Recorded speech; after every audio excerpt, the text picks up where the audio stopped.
Welcome back to the Comp Closet podcast. Thank you so much for tuning in.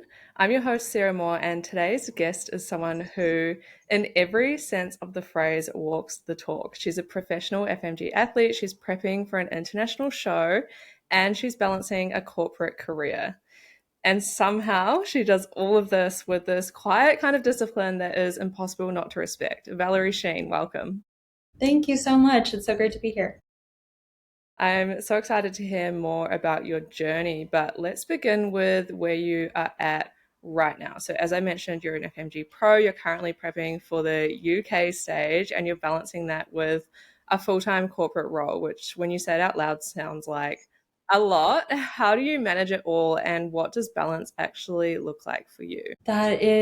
It's always such an interesting question to answer because it doesn't feel unnatural to me. And I think it's because I used to work in a really, really demanding corporate job for a tech company that was international, traveled a ton. And actually, that was the job that I had in my very first prep that I ever did. And so every subsequent prep has been just not that difficult in terms of time management. I mean, every prep has difficulties and challenges, but I think I built really good habits in that first prep in terms of, time management and sort of viewing certain things as non-negotiable. So just like if I accept a meeting with a coworker and I'm going to be at that meeting, I schedule the same meetings with myself and my stair climber or my weight room. Like I don't view those as things that I have to find time for. I schedule them in. And so, some of that comes with a little bit of privilege in the way that I've built up my life. I have a really supportive partner. And so he helps me a ton with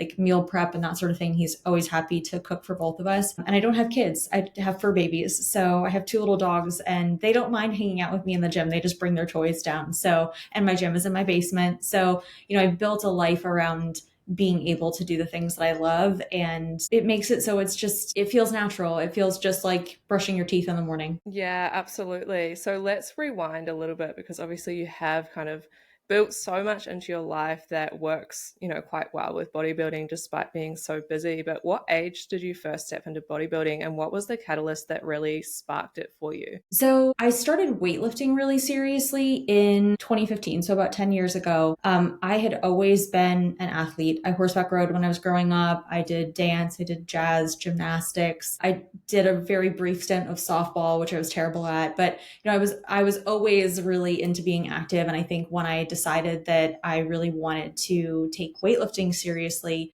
I went and found a way to support myself in that and found actually a program that Hattie Boydell had published with Oxygen magazine. At the time it was one of those like 90-day challenges.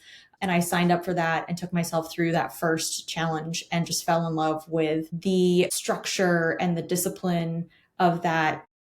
And then like hired my first coach and started, following that path. And I honestly never really felt that I was going to compete. It wasn't something that I don't think when I started, I viewed myself as someone who was capable of doing that. I still have a lot of struggles with stage fright. I get really, really anxious walking on stage in front of people. And I think that's always been the barrier for me with bodybuilding competitively is just feeling comfortable on stage. And so it was during COVID actually that I finally went, why not? Like, why am I allowing fear to stop me from doing something that I really would love to do? And so I just kind of had an F it moment and signed up for my first show and hired a coach. I had a coach at the time. And when I went to her and said, I'd like to compete, she kind of went, I love you. I love working with you, but you need a prep coach, and sent me off on my way to find someone to work with. So I found a coach and did my first prep through that. And so that was in 2022 when I actually stepped on stage for the first time. Yeah, amazing. So you mentioned stage fright was a massive issue for you and you still get it a bit now. How do you kind of manage that stage fright to still allow you to compete and obviously compete competitively? So I wish I could say that I did a perfect job of it. I don't. I'm lucky that I don't sweat a whole lot because I'm pretty sure that I would sweat my tan right off on stage. I get that anxious. But what's worked for me is focusing on the community aspect of being backstage. And I think that that's something that made me really fall in love with FMG in particular is the community that you have with the other athletes backstage. And so in that environment, I'm really able to unplug from being self-focused and put my attention outward. And so, the people who are backstage with me will notice that I'm like chatting with them. I'm helping them check their hair. Like I like being in the moment with other people, because then the only time that I have to be afraid is like the few seconds before I walk on stage. And whoever is the person who's standing right there getting ready to count you off, I'm always chatting with them as well, just to keep my mind off of that moment of like, okay, and now I'm on stage. And then, once you're on stage, you can't see anything. You can't see anyone. You can kind of hear what's happening, but it wasn't as terrifying as I thought it would be. Now, granted, I did almost shake myself out of my shoes in my first show, and I did that again in my pro debut. It's just seconds, right? Like you get maybe a minute and a half on stage for your T-walk, and then when you're out there in comparisons, there's other people there and you're having to pay attention to what the judges are saying. And so it's just never as scary as it feels like when you're thinking about it. So it's almost the anticipation of the thing that's scarier than actually doing the thing itself. And then when you step off stage, all you have is this adrenaline rush and like happiness that you did the thing. I don't know that I overcome stage fright so much as move through it. Yeah, I think that's really good advice because, like you said, it is the anticipation that is so much worse than actually getting on stage. Like, I personally get really nervous as well, but it's that time, like when you're backstage and you can kind of hear it and you're thinking about going on stage and you can kind of like, you're thinking of the audience and all of that. So, I love that suggestion to just really enjoy the community backstage, talk to people, kind of distract yourself a little bit because by the time you get to show day, like all the hard work is done. You've worked on your posing, you've worked on your physique, Absolutely. so you may as well just have fun and enjoy it. And yeah, like you said, it's over so quickly as well. Like your T-walk, once you're on stage, you don't even really realize what's happening to be nervous. Yeah. Yeah. It definitely makes a big difference if you can kind of plug into what's happening around you. But I also feel like something that was really helpful to me in my pro debut, I got to do like a group posing practice session the day before the show and got to pose with some crown holders and asked them, what do you do? How do you view things when you're trying to get into the right headspace to walk on stage? Are you afraid? Every single person I talked to, crown holder, first time on stage, pro, they're all afraid. Everybody is afraid that you're going to like eat it on stage or like you're going to lose your shoe or that your top is going to pop open. But the thing is that that unity, all of us being in that moment together, experiencing that together, we all have compassion for one another as well. And so you end up, if you can think about that everyone else is experiencing what you're experiencing, it's not so terrifying and you have their support. And I mean, that's been my experience. Every woman that I've been backstage with chatting, and saying like, oh my gosh, I'm so anxious, or like the stage is slipperier than I thought. They've all been so kind and reassuring in that moment. So yeah, I think realizing that you're amongst friends is such a huge help. Yeah, I couldn't agree more with that. Were there any other mindset blocks or limiting beliefs that you had to work through early on? I think I had a little bit of imposter syndrome after my first show. So I mentioned my first show was in 2022, and I was in wellness. That was the first category I ever competed in, and I took first and won my pro card in my very first show. And it was a wonderful moment. And I was so grateful to have the experience on stage with the woman that I did.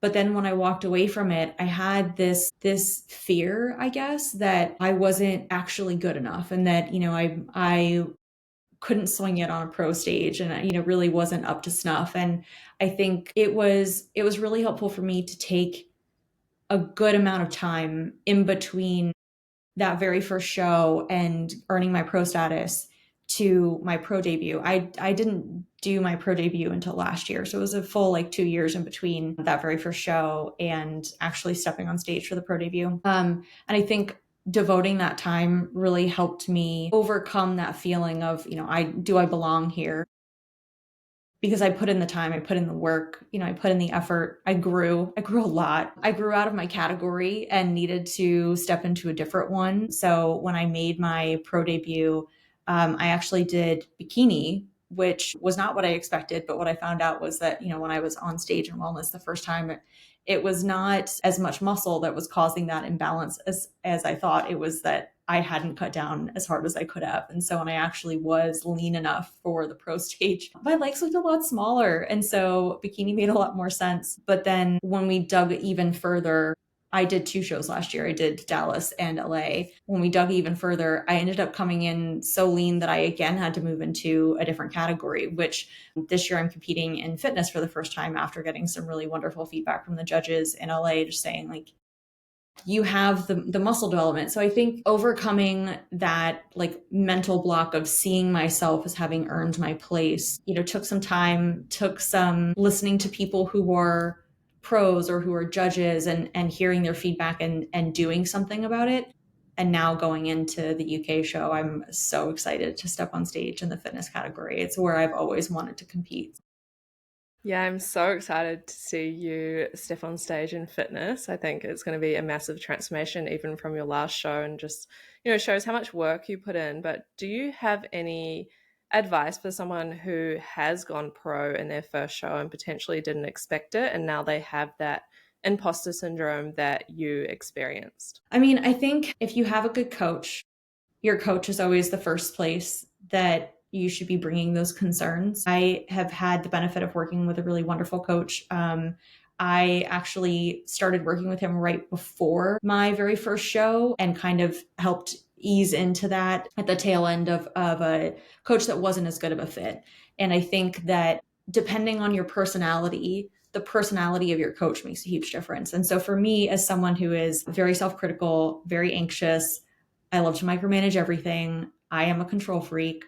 Having someone who is very like calm, systematic, can explain why they want to do things a certain way, but like won't get flustered and won't respond to me being a nut made all the difference in the world. And so, I think hopefully you have that great relationship that you can rely on to give you the feedback that you need and be honest with you. And, I think when I spoke to my coach after that first show, he was honest with me and said, yeah, I think you need to invest some time before stepping on a pro stage. If you want to feel really confident, if you want to place well, we need to do a build season and it's not going to be fun. And that was the truth. I mean, I stepped on stage at my first show. I'm about 5'5". I was like 124 pounds at my first show, stage weight.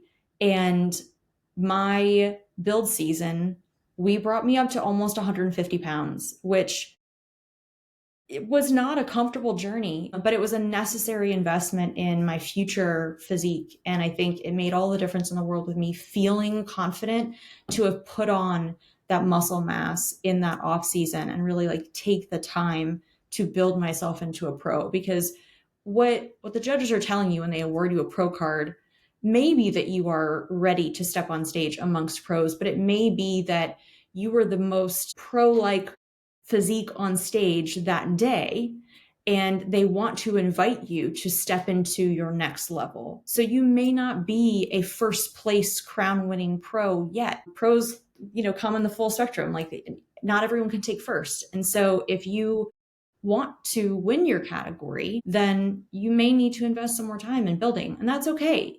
It doesn't always have to be about winning. It can always be about a personal journey, a self-improvement journey. I'm big on self-improvement. It's like one of my favorite things to dig into. And so, just investing the time, I think, was the biggest thing, knowing that I earned a place on stage, knowing that I earned a placement amongst, a really competitive lineup made it so much easier to feel confident. I wasn't expecting to do 2 shows last year, but I came in second in my category in my first show and had that moment of like, oh, wow, I can do this, and wanted to try again. So, some of it is in the doing. Sometimes you just have to not be sure and do it anyway. Yes, I love that. And I think it is so important, like you said, to have that relationship with your coach and have a coach who will tell you when you need to take time to build. Like they'll tell you you're not going to be competitive if you step on stage right now. These are the areas we need to build. This is how long we need to build for to make those improvements. I think having a coach that you can trust and having a coach that has that long-term vision for you and isn't afraid to tell you that you're not ready to compete or you're not ready to step on the next stage is so important for the, the long-term journey and the long-term goals, and I think confidence in yourself as well. So I completely agree with everything that you said there. I know a lot of people listening really admire your discipline, including myself, especially seeing you train twice a day. I know during your improvement season while still working full time. How do you structure your day to make it all fit? So part of that was having a real conversation again with my coach about what was going to fit in a day for me, and how long those 2-a-day sessions could be. That's not necessary to build. That was an experiment that I wanted to play with. I love reading the stories from the classic greats of bodybuilding, and twice a day training was something that I had seen come up quite a bit in doing that. And I brought that to my coach and had the conversation of, how much time do I have in the day to devote to training? In my build season, I did no cardio, none. And that was a choice. It makes it a lot harder to come back into doing cardio when you are moving into prep. And so that was part of the sacrifice that we made in order to focus on the build, because really the goal was to put on as much muscle as possible in the time that we knew that we had. Get up every day at the same time, whether it's a weekday or the weekend. I always start the day the same way. I always lift in the morning. It's not always optimal. I lift fasted. That's just how I do it. And I eat immediately after. And I always have breakfast with my husband in the morning. We kind of like run through what we're going to get done for the day, what our goals are, if there's anything special that we need to fit in. And then we both log on, first thing in the morning, a few minutes before 9, and kind of get started and get things rolling. We both work from home. And so, we're able to, I have my walking pad. He's able to use our walking desk thing that we've set up on our treadmill in the basement. So we both are able to like get movement in throughout the day, have lunch together, regroup, prep whatever's needed for dinner, and then kind of, it's like part 2 of the same thing: work, log off, eat together. And we normally reserve like a little time right after work to sort of unplug, decompress, and have that like gap between being plugged in and on and working and getting things done and moving into personal time. And I think that having that little gap of time that's just us and some quiet and, hanging out with our pets is really nice. And then I go into my evening session in the gym, which, depending on what's going on for the season, that I'm in, it might be a lift, it might be steps, it might be cardio. Right now I'm doing lifts in the morning and cardio in the evening. But in my off season, it was a lift and a lift. And, I got all of my steps done during the workday on my walking pad, and that made it a lot easier to get everything else done during the day, because I didn't have to stress about whether or not my steps were done, which does take some practice. Because I will say, when I first got my walking pad, it was difficult to actually use it and be productive. But I have wonderful coworkers who don't mind if I'm like walking while we're on meetings. And so, they all know what I'm up to and what I'm about and are super supportive. And that makes all the difference in the world with being able to fit everything in. But yeah, the weekday schedule looks a lot like the weekend schedule. I'm a creature of habit, and luckily my husband puts up with it and doesn't mind. So it just makes it way easier if you are in that same cadence, day in and day out, where your body gets used to a good sleep schedule. And I will say, like, my biggest struggle with schedule is sleep. And that is notoriously, like my coach knows, when we get into the phases where I'm very lean, like my body will wake me up earlier. And so sometimes I'll have to make room for naps in the afternoon. So if I'm up early and that's just when my body wants to be up, I'll just get my steps done and like maybe get some work done early so that I have space in the afternoon to kind of say, I need 30 minutes and I'll be right back. So Yeah. Yeah, I think it's clear you have really strong habits and boundaries in place to protect that long-term consistency, but also, your relationship with your partner, your time with your pets, showing up at work. And I think that consistent routine is so important on prep if you want to show up in other areas of life as well, for sure. How do you actually wind down after your evening session? Do you struggle with that at all? not really. I find so much joy in that space of time that I spend on myself in my gym. I'm very, very lucky that I can afford to and have the space to have a home gym. And so I can lift in my basement. I can do my cardio in my basement. Like, it's all right there. I don't have to go anywhere. But it's just my space. No one's asking me if I'm almost done with a set. I'm not getting interrupted, and I can just kind of like put my headphones in and jam out and, be in my own head. It is restorative time for me. And I think some of that comes from, I used to do half marathons before I got into weightlifting. And I think that I learned to use the time that I trained as my almost like meditation. I'm horrible at meditating. Sitting still doesn't help me calm down. I actually get very anxious if I'm not doing anything. And I think that for me, respecting that my body and brain prefer motion for calming has just really helped me sort of make peace with that about myself. And so yeah, sometimes my nighttime routine looks like prepping food for the next day or like baking something for my husband because I love baking, or taking the dogs for a walk, or popping in my headphones and I'll call my sister and like go for a walk around the block and just like get some fresh air, and that helps me decompress more than anything. I like being in motion. It is hard to stop. That is something that I struggle with, is just like sitting down and not doing other things. My husband's great about helping me with that. And so he's the one who's always like, let's do a puzzle, or like, let's do movie night, to kind of, have some quiet time that isn't me running around getting into something, because I'm constantly a busybody. So Yes, that's so relatable for myself. And I know a lot of other people who are into bodybuilding as well are quite similar in terms of like not wanting to sit still and sit down. Like I know myself, I can't just sit down and watch TV and like do nothing else. That's like my worst nightmare. I have to be doing something as well. So I love that you refer to training as like kind of active meditation as well, and having that mindfulness while you're doing that. I think that's a massive thing, because if you're, getting notifications on your phone and thinking about all this other stuff while you're training, it's obviously not going to be as effective, but also, you're going to come out of your session more stressed than when you went into it. So I think being super focused and kind of seeing that as a form of meditation is so, so powerful. So I love that you mentioned that as well. Let's talk about your prep now. So how many weeks out from the UK show are you? it's about 12 weeks now. Amazing. And how's it going so far?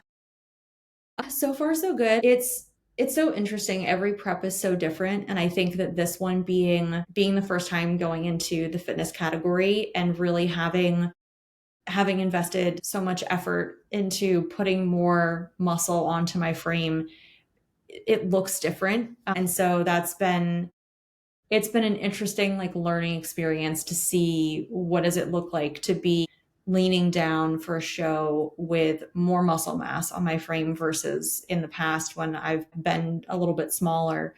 And just sort of, I think, realizing that every prep is different. Posing in particular this time has been a lot of fun, but also really challenging, because the style of posing is a little bit different for fitness, and the things that I'm trying to emphasize or de-emphasize are really different. And so I've been having a lot of fun working with my posing coach, learning a completely new way of showcasing my physique on stage, because in the past I was really trying to downplay some of the body parts that I had where I had built up a lot of muscle. And now I'm getting to show all of those off. And so there are completely different poses that I'm getting used to and cues that I'm getting used to. So it's just a fun learning experience. I think so much of it is enjoying the process. And I do. This is people ask like, oh, what are your other hobbies? This is my hobby. I read, I play with my pets, and I do this. And it's just everything that I need to scratch the itch for all of the types of things that I want to do. I feel like posing is very creative. If you like playing around with what your suit is going to look like and what your stage outfit is going to look like, that's very creative. There's sort of the athleticism and discipline of the actual training and all of that. So, it's a very all-consuming sport. But for me, that's such a good thing. It lets me plug into so many different facets of the process and really enjoy the journey. So that was a long-winded answer, but so far so good for the UK show. I'm really excited. It'll be my first international show. I've never traveled outside of the US for a competition before, so I'm really excited about that. That's so exciting. How are you feeling about traveling for a show and everything that comes with that? I get anxious about travel just in general, which is funny considering that like my first corporate job, I was on a plane like every month going somewhere. And so you would think I would be used to it, but I think it's when you're a creature of habit and you have such a strong routine, the downside of that is that moving out of that routine can be very uncomfortable, and travel inevitably does that. So I think learning to accept that you will have some disruptions. There will be certain things that you can't do exactly the same. Your schedule may get thrown off, your sleep may get thrown off, and just making peace with that and finding ways to do the best that you can as you move through a trip, whether that's a work trip or a vacation, or if you're traveling for a show, doing the best that you can and not stressing over it makes all the difference in the world. I am really excited about traveling for the UK show, particularly because I've kind of partnered up with someone on my team that I know is going, and we're both coming in from the US. So it'll be nice to sort of, meet up at the airport and like find our way to the hotel together, and we're sharing a space. So it just makes it nice if you can, like buddy up and make a friend if you're going to be traveling on your own. I know a lot of people bring their partners with them, and my partner, like, we agree that he is the stay-at-home dog dad when I'm away. And so it makes it so that I don't have to worry about whether or not our fur babies are being taken care of the right way. He's got it handled. So he and the rest of my family are always like watching the live stream and messaging me, knowing that I'll see it when I'm back at my phone after I'm off stage. But yeah, just like leaning on my team a little bit, I think is really helpful, because we have kind of like a group chat of everyone who works with my same coach, where we're all kind of checking with each other and going, oh, tanning is open, like go book, or does someone want to work with this photographer? Like, I'll get us a group thing. And so it's nice to have that kind of, again, the community support aspect. I think makes it a lot easier and less stressful. We have a really good footprint of ladies who are based out of the UK, so it takes some of the like anxiety of wondering where you should go or what you should do or how you should do things out of it, because you have these insiders that you can ask for help. So I love that. Yeah, absolutely. I think, again, like leaning on your community and leaning on your team, even if you don't have other people doing the same show who are coached by the same person as you, there's always people out there who are happy to help. Like if you just kind of have Instagram who's doing that show, or Facebook groups, there's so many ways to meet other people that are in different locations or doing different shows. So yeah, I think that's super powerful. So there's a narrative in the fitness world, which I feel like it is changing slowly, which is great.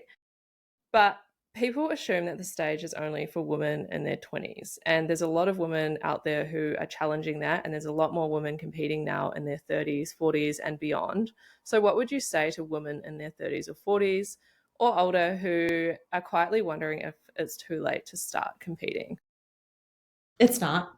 I mean, just full stop. I think when you get there, you get it. If you're someone who is in your 30s and you're kind of watching the other women around you and who are maybe the same age, maybe younger, I don't think I've met anyone in their 30s who said, like, oh, I feel 30.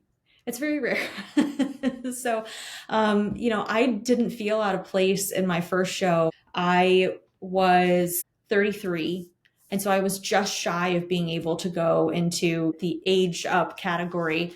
And so I was on stage with a bunch of 20 something year old women, but also women who were in their 30s. And I felt very welcome and I did really well. And I don't think that there is much credence to this idea that your body changes that much that quickly. Yeah, sure, you have different responsibilities. And I think that that's the big thing that is the gap, right? A lot of women, when they're in their 30s, they do have a full-time, potentially corporate job. They may have team members that report to them. They may have children at home or family members relying on them. And so finding a way to balance responsibilities can be very difficult. Whereas, and this isn't true for everyone, but for a lot of younger women who are in, their maybe early 20s, they may still be in uni, they may be working through that. But for the most part, they can do whatever they would like. There's not someone who's, waiting for them to, come and make dinner at home. There might be, but most of the women that I know who are in their early 20s, it's like, I take care of myself, and they haven't gotten to the point yet where they have a bunch of people who are relying on them. And it's such a gift to have that freedom. But it doesn't mean that that freedom goes away as you get older if you choose to set the boundaries that you need to make the time for yourself. And I think that that's really where a lot of women struggle as they get older, is that they stop setting boundaries for how they want to spend their time and how they need to be treated or seen or be given space. And it's a learning experience when you have to navigate through the world where the expectation really is that you're going to take on more and more and more and more and just absorb it like a sponge. Don't be a sponge. you can't be. No human should be. And I think that was something that I really had to learn coming out of my first really corporate job. I was a sponge, and it was to the detriment of my own health. And I think what bodybuilding gave me, and the reason that I have stuck with it, is it gave me a sense of needing to set boundaries. And as soon as I started doing it, I realized that I wasn't just helping myself, I was helping other people as well. I was helping them understand how to work with me. I was helping them set better boundaries for themselves. I was helping them respect what work hours should look like and what personal time should look like.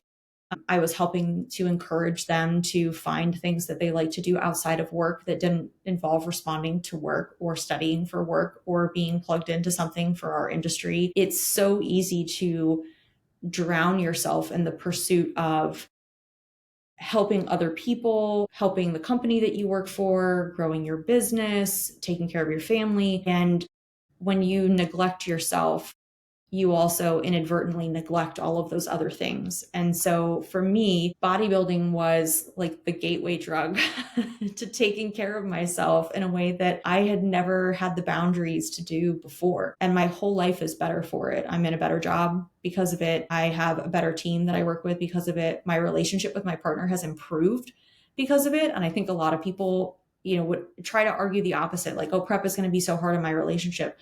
No, it's not.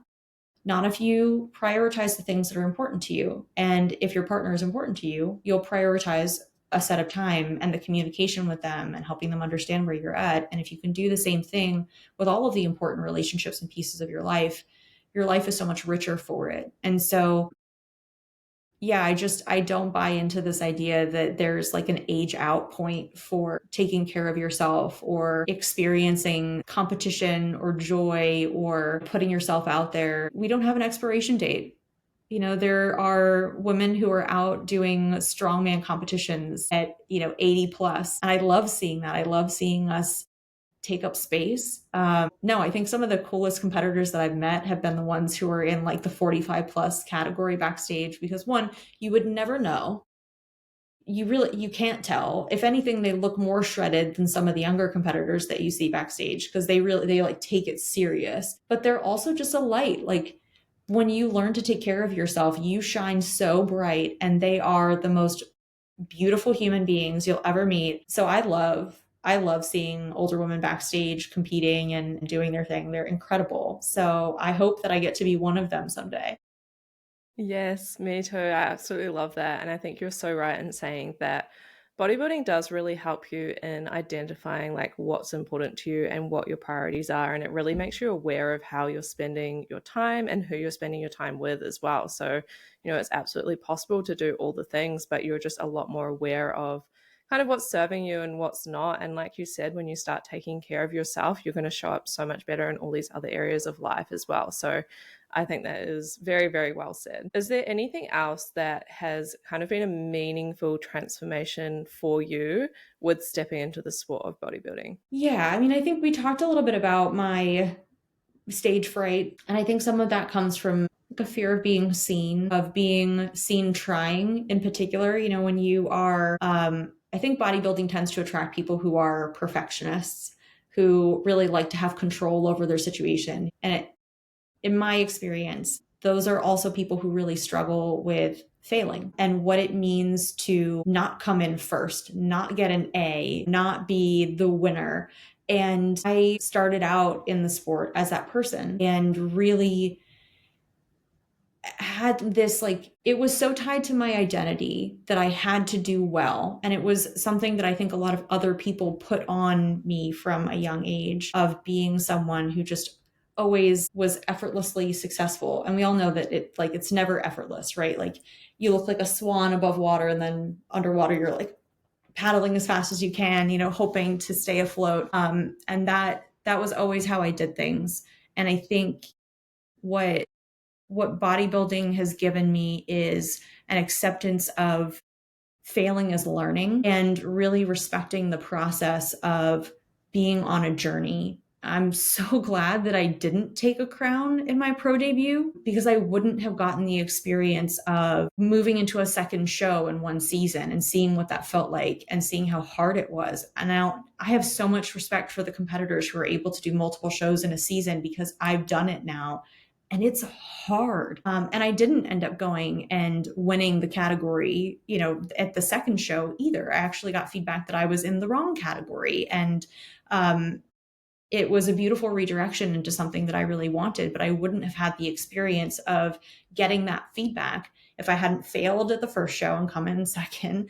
And then if I hadn't failed at the second show and not even placed in that same category in the second show. And, I walked away with a third place in wellness out of 3 in the LA show, which was honestly an incredibly wonderful experience, because when I walked off stage and just felt the sense of like, I did everything I could do to be successful in this moment, and it didn't work, but I felt really good about what I had put in.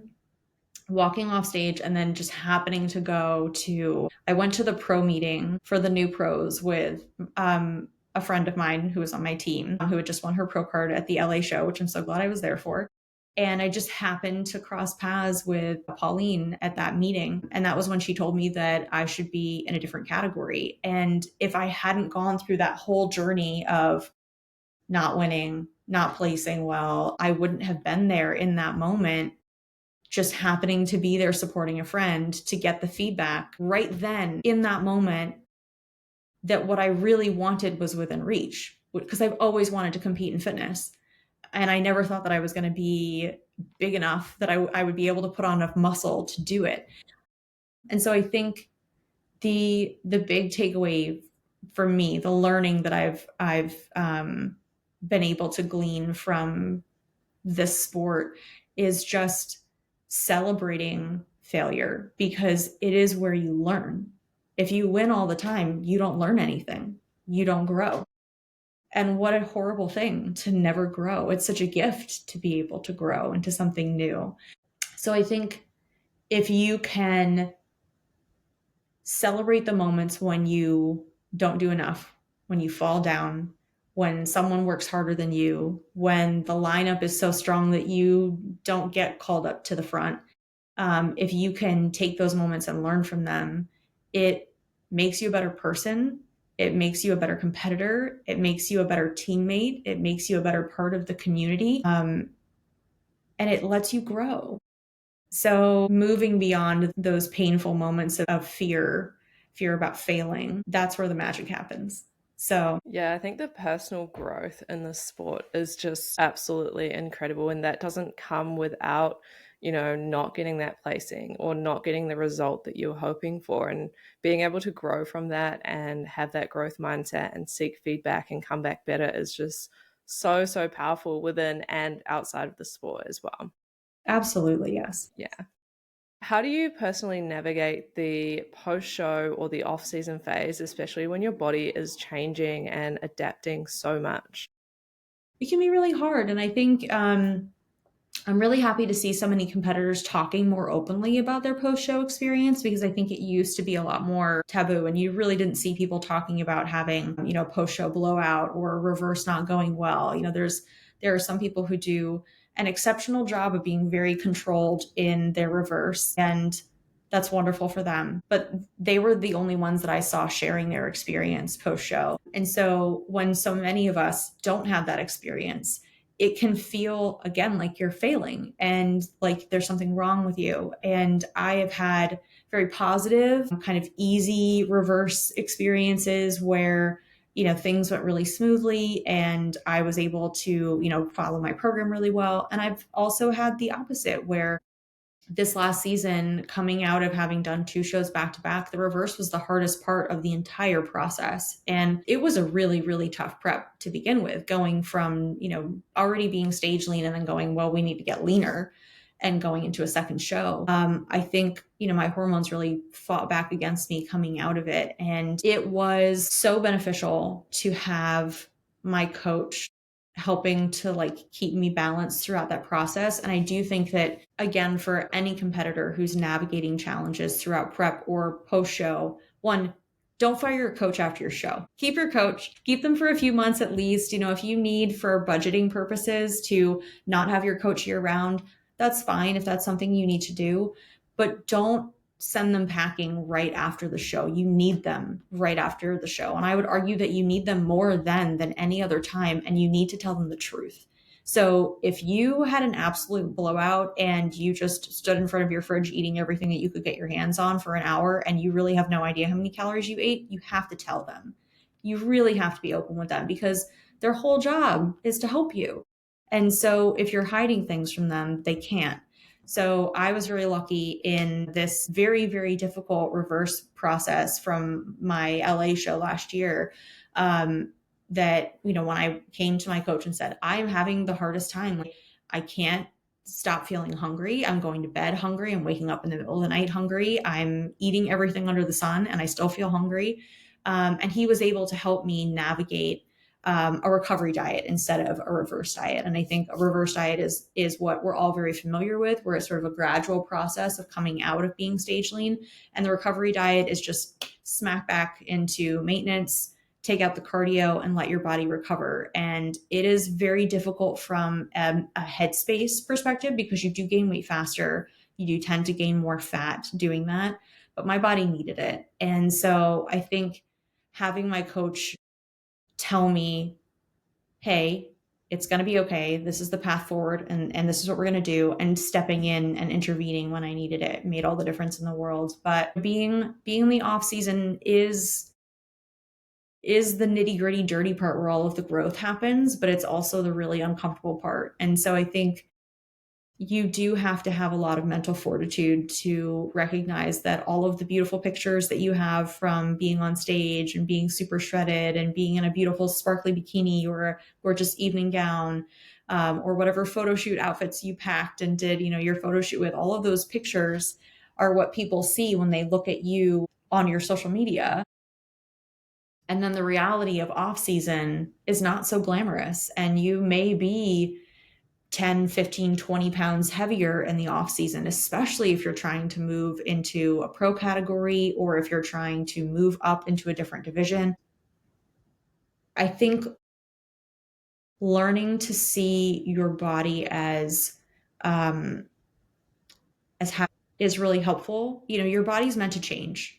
And I think that we see a lot of that celebrated as we're shrinking and not as much when we're growing. And that can be really hard. So if you see a competitor who's sharing their off season, their real off season, and they're saying like, hey, my prep clothes don't fit anymore, I'm growing, like I see things growing, cheer them on. That's when you should be reaching out to your, friends who are in the community and telling them like, I can see your delts getting bigger. You look awesome. Like, great job. Because we don't get the positive feedback from, all of the rest of the world during those phases. You just look like, people are like, wait, do you lift? Are you into fitness? And I've had people say that in the off season before, like, oh, do you go to the gym? I'm like, mm-hmm. Yes, sometimes I do. Because a lot of the time, the reality is in the off season, you don't look like a bodybuilder. You just look like, everybody else. And there's nothing wrong with that. But when it is such a big part of your identity to look like a bodybuilder, to look like a fitness competitor, it can be very difficult. So yeah, I think mental fortitude, leaning on your coach and your community, but just recognizing that shrinking is not the only direction for your body to go. If you want the physiques that win in any category, all of those people are going through building phases and they all look different. But I can guarantee you at some point they're all uncomfortable, and making peace with that and making peace with taking up more space for an allotted amount of time so that you can grow is essential. If you can't do that, you really shouldn't compete. Absolutely. And do you ever feel social pressure around the way you live or expectations around how your body should look? I have curated a community that is supportive. And I think that that's part of setting boundaries. All of my friends know that I compete. All of them are very supportive.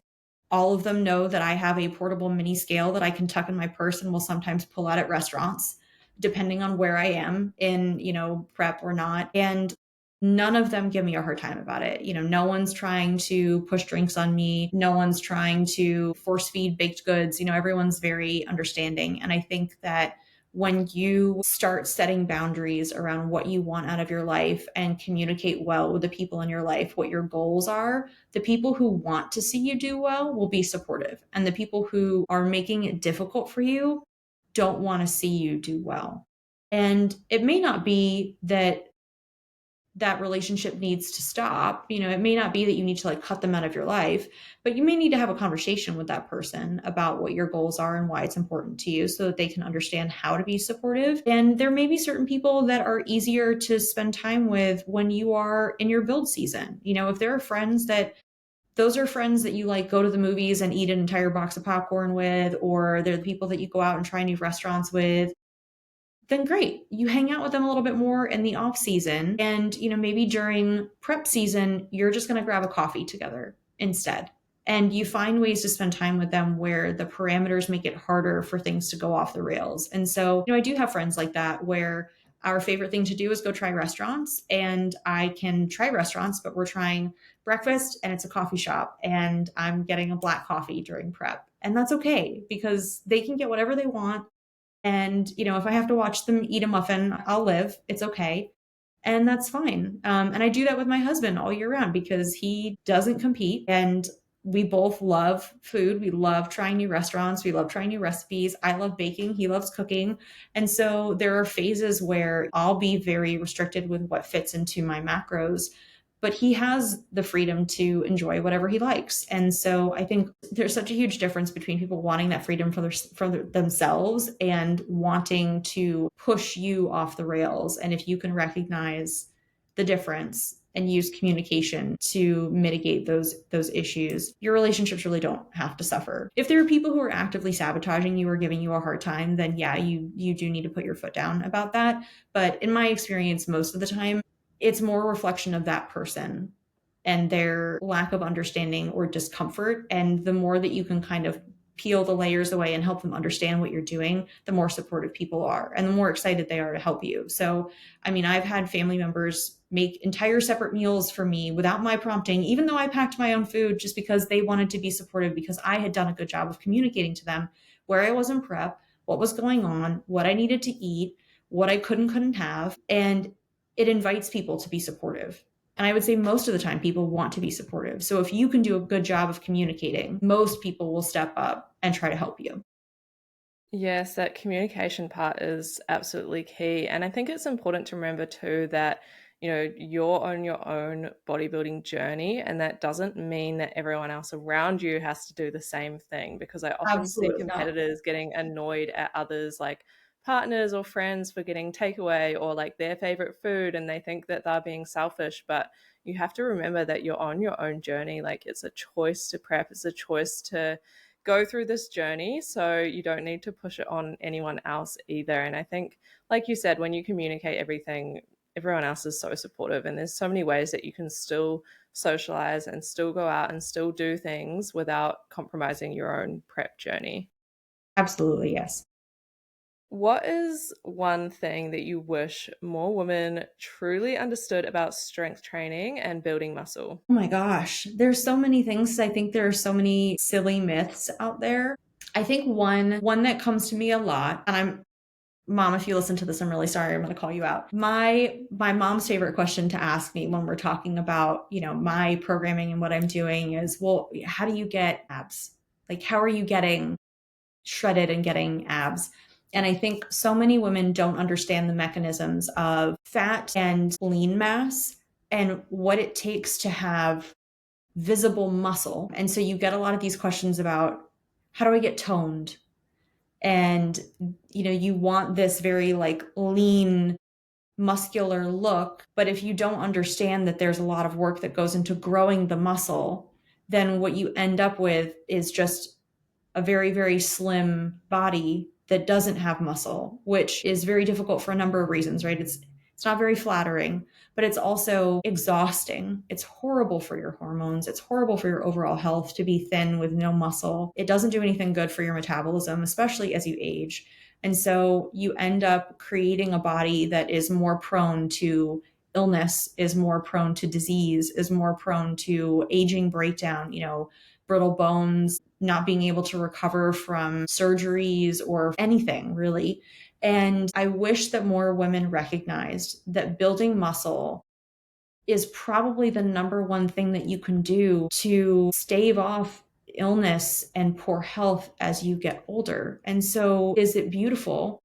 Yes, it's beautiful to have muscle, but it's also the most incredible preventative for all of the ailments that we run into as we get older. So, if you want stronger bones, weightlift. If you want better overall health and immunity, weightlift. If you want better balance as you get older so that you don't need a walker or a cane, weightlift. If you want better posture as you age, weightlift.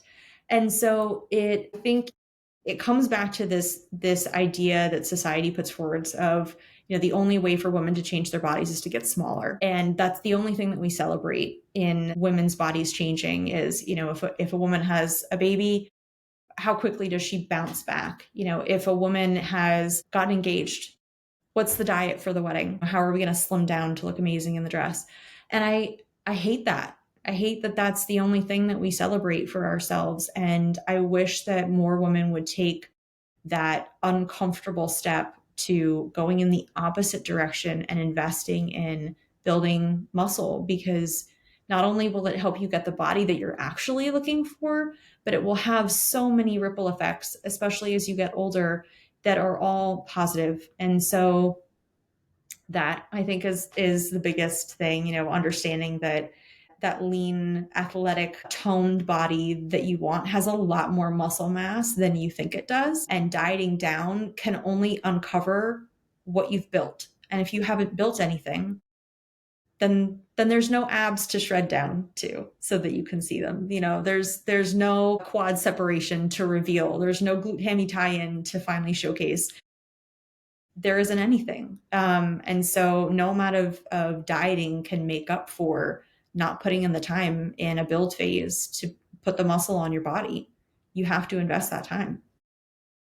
Yeah, I think that's so important. It's a massive misconception that you can just, lean down and look like competitors or people who have been training for 5 to 10 years to put on muscle. I think that toned look that a lot of women are going for, like you said, they just don't realize how much muscle is required for that and also the benefits of it as well. So, yeah, I really love that. Looking forward, what is your goals for the UK show and your long-term vision or goals in the sport? Oh my gosh. I almost don't like setting goals for a particular show, because I do think that one of the things that you learn as a competitor, but especially as a pro, is that you have zero control over who else is on stage with you. And so the only goals you can really set are for yourself. So I think for me, I want to go into the UK show knowing that I have turned over every possible stone to bring the best possible package that I can. I recognize that it's my first time competing in the fitness category. And so I'm really looking forward to getting feedback in the category and understanding what my next steps will be. I think that that's really my biggest goal out of the show. It would be wonderful to place, but I think what I'm most excited about is understanding, now that we're looking at my physique in the context of this new category for me, where does the growth need to happen? Because that's going to be what I pursue next. That will dictate what, the next building season looks like for me. I think my goals long term, I mentioned it earlier. I want to be those women who are competing when they're, in their 40s and their 50s and just having the best time. And I think for me, that's what I'm always focused on with competing. You have no control over where you place or if you win or not. Realistically, you only have control over yourself. And so I want to go in knowing that I have done everything that I can do to be as competitive as possible, to bring my best possible physique. And then when you get there, I just want to have a wonderful time. I want to be someone that is enjoyable to be around backstage. I want to help other competitors feel supported. I want to have a great time on stage. I want to exemplify what I think FMG is all about, which is the sense of mutual support and community and celebrating a journey that we're all on. I really do this for the growth the stage is not even a whole day. We're like on for a few minutes in the morning and back on for a few minutes in the evening. And so what happens the rest of the year is really the important stuff. And so, yeah, I hope that I get to keep doing what I'm doing. I hope that my health and my body continues to show up for me. I'm very lucky that I've been able to, plug into the sport and do so well and recover well. And like knock on wood, I haven't had any crazy injuries, which is a gift. It's a gift to live in a healthy body and to be able to do the sport that we do. So I hope that I get to keep doing what I'm doing. And so um, I don't I don't think that I'm looking for something to change. If I wanted something to change, I would do it. So I like what I'm doing and I want to keep doing what I'm doing. For right now, it's a joyful process. It's a joyful experience. And meeting the people that I meet along the way has been so wonderful. I love all of the competitors that I've met with FMG. Even with other federations, getting to know people who are in the sport of bodybuilding overall, it's such an incredible community of people. And I think the way that we all look at growth and challenge and change is so beautiful and inspiring. And I learn so much from the people around me in the sport that's the goal, is just keep learning, keep growing. And I don't know, if that someday comes with, winning a crown, that would be incredible. I would love to join the ranks of crown holders someday. But if it ends up being that it's just a beautiful journey that I get to keep going on year after year for as long as my body will let me, then that's incredible. And I love that. Yeah, absolutely love that vision and those goals as well. So, Valerie, thank you so much for sharing your journey so openly. And for those listening who want to follow along or connect with you or just be inspired by the work that you're doing and the content that you post, where is the best place to find you online? Definitely on Instagram. So it's Valerie.Schein on Instagram. Amazing. Thank you so much to our listeners as well. If you could take a moment to follow this podcast on whatever platform you're listening on and also share it to your stories as well on Instagram, tag myself, tag Valerie, and yeah, let us know what you're doing while you're listening to it. We absolutely love to see it. Thank you so much. Thank you.